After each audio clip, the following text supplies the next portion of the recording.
On behalf of the Manitoba government, I want to honor the sacredness and the importance of this land and of the ancestors that once walked where we are standing today. The Anishinawak, the Inawak, the Dene, the Dakota, the Métis, the Inuit, and the Anishinaabe nations have all paved the way to what is now known as Manitoba, home to all treaty people. The reason we share this information with you is that it is a reminder of our treaty histories and of the original homelands of these nations, which have become home to all of us here today. It's hard to believe that only 4 months ago, the people in Tuxedo placed their trust in me to represent them. And I heard from families directly on their doorsteps the importance of healthcare, affordable living, and safety. And what folks here want the most is the same thing as most Manitobans: the opportunity to raise a healthy family in a safe community, to know their children have safe spaces to play and to come close to home. And the nurse in me knows the importance of play, what it has on childhood development, and especially its positive impact on the physical, mental, and spiritual health of children and families. And I'm proud to be a part of a team that is delivering on this commitment to Manitoba families. And to speak more on how we're doing this, I'll pass it over to Premier Kinew. All right. Carla is your MLA here in Tuxedo. She goes to the legislative building with the golden boy on top, and she represents you there. You got a pretty good MLA, I think. So we're here to do a simple announcement. We're going to build a new play structure right here in this empty space. And the best part is you're going to help us decide what it's going to look like. Do you want to help design it? Yeah. Okay, awesome. So over the next 2 months, in October and November, you and everyone else here in the neighborhood, in the community, are going to have the input and tell us what should this play structure have. And then we'll come back and we'll say we might not have enough money for an actual rocket ship that can take off, but maybe we could do something similar design-wise. And anyway, we're just going to do something really good for the kids here in the neighborhood, and we'd like your help. Sound good? Yeah, all right. So one of the things that we learned when because we were actually here in this neighborhood on election day, encouraging people to go out and go vote. But one of the things that we heard knocking on doors with Carla is that there used to be a playground here. There used to be a play structure. And then it was torn down or demolished under the previous government, which yeah, we heard about cuts to healthcare, but you cut the playground too? Come on. So we're really happy that because Carla is working really hard on behalf of the community here, there's going to be a playground here again. And best of all, it's going to be designed with the young people in the neighborhood so that you guys can decide what your younger siblings and friends are going to be able to enjoy in terms of recreation, healthy living, and good activities. So yeah, we're really big on keeping our word. We said during the election that we're going to build a playground here, and so now we're back to say, let's make it happen together. Sound good? Yes. All right. Well, I'm going to keep my comments real short because we know that you guys have to get back to lunch break and recess, and we don't want to keep you away from that for too long. But thanks so much for being here with us today, and thanks to all the other families and kids who are joining us for the announcement. We hope that this new play structure, after this consultation period this October, November, shovels in the ground next spring, and then should be ready for next summer's play season. Yeah, awesome.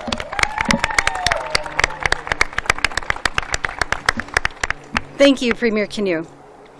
And now please join me in welcoming the Minister of Housing, Addictions and Homelessness, Bernadette Smith, to the podium.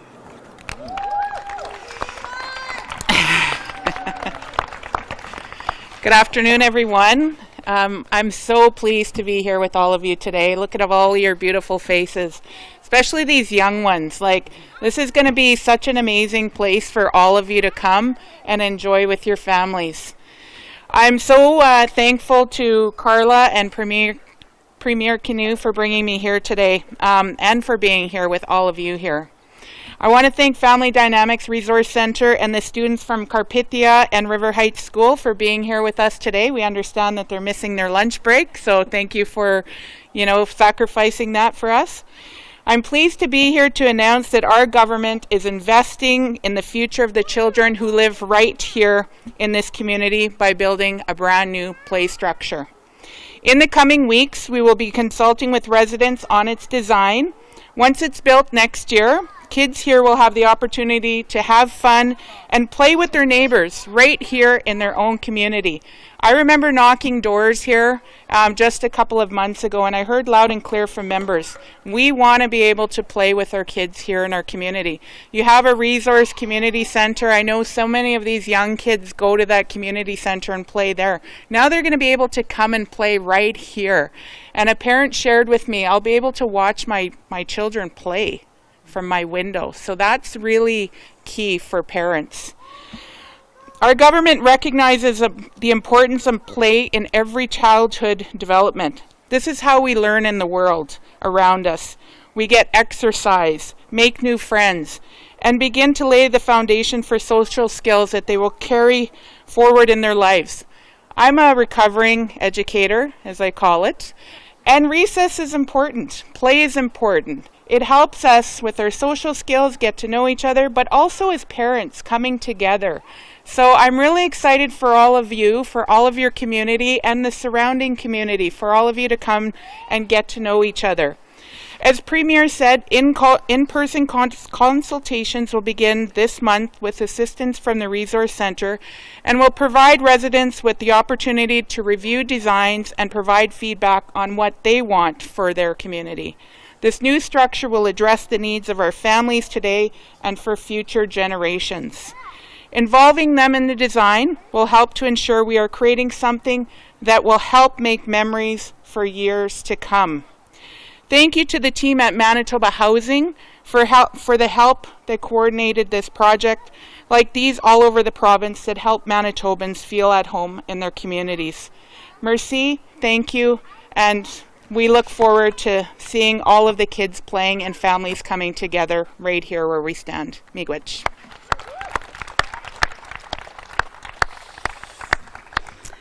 Thank you, Minister Smith. And now I'd like to introduce Millie Braun from Family Dynamics up to share a few words. Thank you, everyone. Our Family Resource Center at Tuxedo here is a place where children, individuals, and families come together to create community. We provide access to information, help people access basic needs, and offer a variety of services and programs for all, including children and youth. Our focus is on building trusting and responsive relationships that empower and strengthen families and communities. We're grateful for the support we receive from the province and including Manitoba Housing for allowing us the opportunity to provide this service to the community. We're excited to learn about the investment of a new play structure in this community. We know that opportunities to play have physical benefits for children to become healthy and strong, but they also offer opportunities to build the developmental and social skills that build community and support lifelong well-being, as others have said. When children have the opportunity to play, they learn about the world, themselves, and each other. Play builds imagination, creativity, problem-solving skills, independence, and cooperation. All of these experiences lay the foundation for healthy development. This is an investment in our children and an investment in our future. Thank you. Our community says thank you to you. Awesome. Thank you, everyone. That was great. Good words. Thanks. Good stuff. I guess, here, I'll go back to my spot. It's all good. Thank you, Millie, for those words and for all you do in our community. So that concludes the announcement portion for today. And so I'll now open the floor to questions.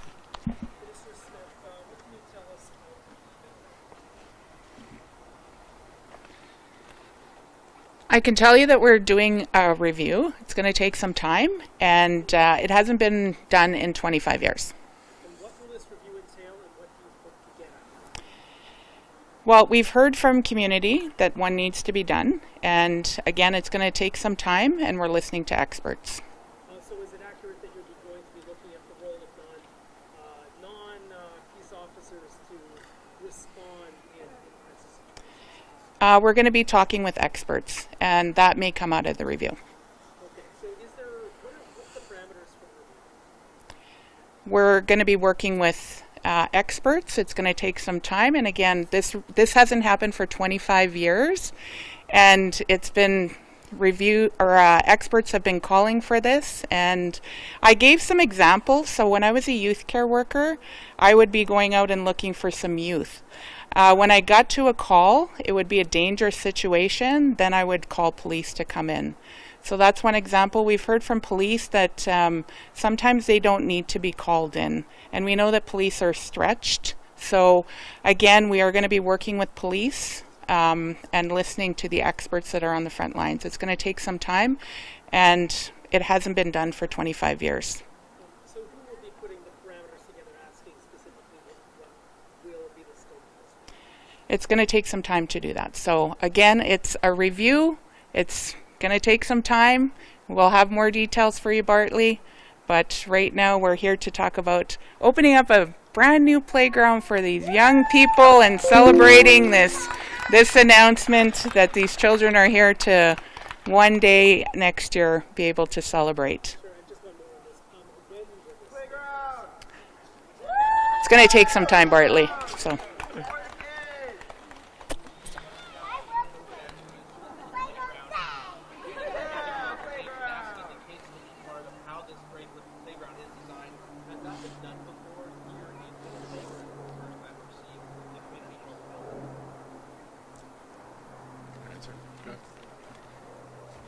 I would probably say in my lifetime, I've never seen kids probably be a part of it. So I would say, they're our future. They know what they need. They know what they want. And yeah, for them to be a part of it, this is amazing. So. And if it goes well, could we see potentially other playgrounds in the future use this model if it's successful? Possibly. There are going to be other announcements about other playgrounds, definitely. Other, schools, and we look at what kind of playgrounds they make to make sure that they're safe for kids, right? Mr. Premier, Yeah. what is the province's investment in the medical tower at Tudor Square on an annual basis, the utilities payment, and a return? Okay, you're going to get me to do some math here. Maybe our friends could help us out. Did you guys sign up for that over the lunch hour? No, maybe not. I'll take this one, and we'll get you some good reports back to your teacher, and maybe she'll take that into account. The Portage Place project's really exciting. I think everybody sees what's happened to Portage Place over the past number of years, and we want better for our downtown. No matter which part of the city you live in, the province you live in, everybody goes downtown, whether it's for shopping or entertainment or to get some food. And I think we really just want to see better. And so our involvement with Portage Place being redeveloped is on the east side, basically where the food court is today. We're going to stand up a new tower there that's going to have a bunch of healthcare facilities in it. It's going to have sort of the doctor's offices, nurse practitioners, primary care teams, so you can get your medical needs looked after. It's going to have addictions medicine. It's going to have the Pan Am Clinic moving into a beautiful new facility, and then tons of other healthcare services. When this facility comes online, we expect it's going to be about $106 million in terms of the annual operating costs. That's inclusive of all the healthcare services that I'm talking about, and that's inclusive also of the lease costs that we'll be paying to who I jokingly called our new landlord there, True North Real Estate Development, when we were at last week's announcement. And this is something that's really, really exciting. It's going to bring more activity. It's going to bring more health services into an area that could definitely use more access to healthcare. But it's also going to be one that brings people from different walks of life together. much like the announcement that we're doing here today, because you're going to have the folks who are there for a Pan Am clinic, interacting with folks who are there to access maybe some diagnostic needs or other healthcare services. So it's a really important investment in healthcare, but also in community and downtown Winnipeg. Is the 106 million locked in, or does that rise with inflation? 35 years, I imagine 106 million 35 years from now is a hell of a gift. So, is it locked in, or does it? Yeah, I think that the first thing that I'll say is that the 106 million is what we're planning our budgetary process around right now. Obviously, these services, the value may go up or down as we get closer to 2028, 2029, and we have a much clearer picture of, okay, just exactly how much equipment do we need in there, how many staff positions, etc. Those numbers will have some fluctuation. And of course, there is going to be that natural variability with us keeping up with the rising cost of living, which everyone here has become all too familiar with these past few years, trying to deal with inflation. But we think that this is a good investment. It's something that's fiscally responsible, but it's a leading investment to take a new approach to healthcare in a part of the province that could really use some more attention. Can you answer that question, the question of the mental health review, and the playground En français, s'il te plaît, like dans une phrase, c'est nous sommes un gouvernement qui est toujours en train d'investir dans la communauté, soit pour les investissements pour la récréation comme celui-ci à Tuxedo, soit avec les services de la santé mentale ou finalement des investissements dans le centre-ville. Nous sommes toujours là pour vous. I just have a two-part question. We're day after Orange Thursday, the first Yeah. corporate holiday in the province. I was just wondering your comments on how the day was from your perspective as a whole, and also for Wasay Healing Center, who has lost their funding. We saw around 15,000 people come out for their event. Has there been talks about making sure they keep their doors open? Yeah, so for Wasay Healing Center, I think we all see the important work that they do. They're providing healing to survivors and to families, but they're also bringing people from all walks of life together for this amazing celebration at the RBC Convention Center and at the Forks yesterday. So we stepped up, Southern Chiefs organization stepped up, and a lot of other great community leaders stepped up to help ensure that yesterday could be a successful day, along with Wasay Healing Center. I really hope that we'll be able to work with the federal government to address whatever issues that they saw there. But we see the value, we see the benefit, and we're going to be continuing to make sure that Wasay can do their good work in bringing Manitobans from all walks of life together. And on a personal level, what I would say about Orange Shirt Day yesterday is it's a beautiful thing when you see all walks of life, all different communities coming together wearing the orange shirts. It's a sea of orange. And as a son of a residential school survivor, I just thought to myself over and over yesterday, at the Bombers game on Friday, at all different events through the week, I just thought, I don't think my dad ever could have imagined this when he was a little boy in a residential school. But what that does for me is it fills me with such hope for the future. Because in one generation, as according to the timeline of my family, Canada and Manitoba has made such a big leap. Just imagine what they're going to be able to do. But we got to get it right. We got to set them up for success with recreation and education and healthcare. That's what we're investing. But when you think about what Canada is going to look like a generation from now, where we have that phrase, every child matters, in everyone's mindset, it's going to be a beautiful thing. And we're already seeing signs of how positive that can be in our community. Yesterday was a really good proof point for that.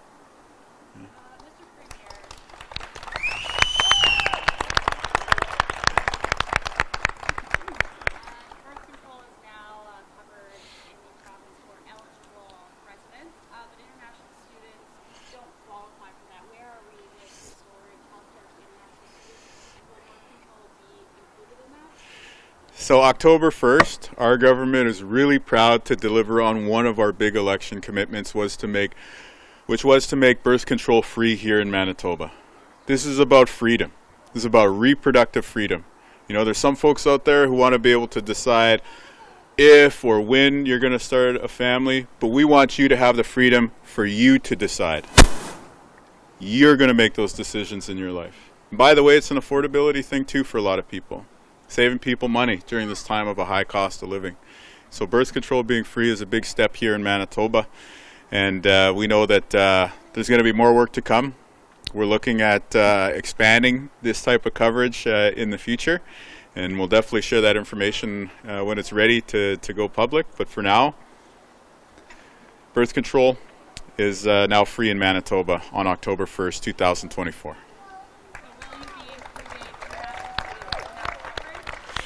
Well, I know that international students are dealing with a lot right now. We've certainly been working to support them through the different cuts and changes that the federal government has been implementing. And for us, we're going to continue to send a signal that international students are welcome here in Manitoba.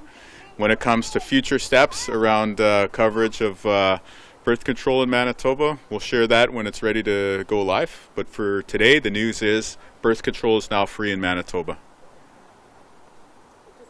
just realized I didn't understand what you said it was 106 million for British Post. That is 106 million is your total spend, but how much of it is actual? Some of that would be money you spend in healthcare. That is net new, actually. So so just to clarify, that is a net new figure. Yeah, so you're right that some healthcare services would be moved from other sites, but the figure I gave you is a net new cost. That's a net new cost, but what, how much, can you break that down into the lease payment as well? I won't.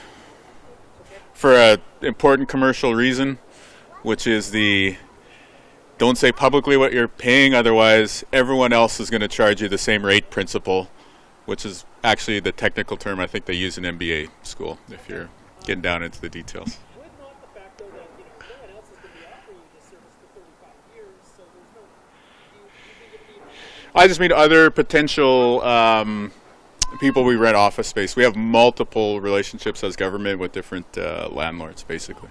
Yeah. And are you still searching for medical organizations that might be on-point and provincially funded, but not actually owned by the province, to go into that town? Well, at this point, I think we have a pretty clear picture of the health services that are going to go in there. But at the same time, I don't want to say that it's 100% set in stone, because, as I said, there is going to be some of that, scaling and right sizing of all the health services that we put in there, because we are now moving forward with the True North SCO 92 partnership and our commitment, the federal commitment, the city commitment that you saw there on Friday. But again, there's going to be a lot of work to stand up this new healthcare facility and ensure that the healthcare services in there are the right ones that people are going to need. And I believe you answered my question about the playground in Francais. What? You answered the question that I asked Minister Smith about the mental health review in Francais. But let's speak French. I did say santé mentale in the answer, so yeah. Moi aussi. Okay, merci beaucoup tout le monde. Hey, thanks so much. We kept you a long time, maybe a bit longer than you're planning, but you guys are awesome. Super, super great to have you here today. Awesome. Can we do some fist bumps here? Right on.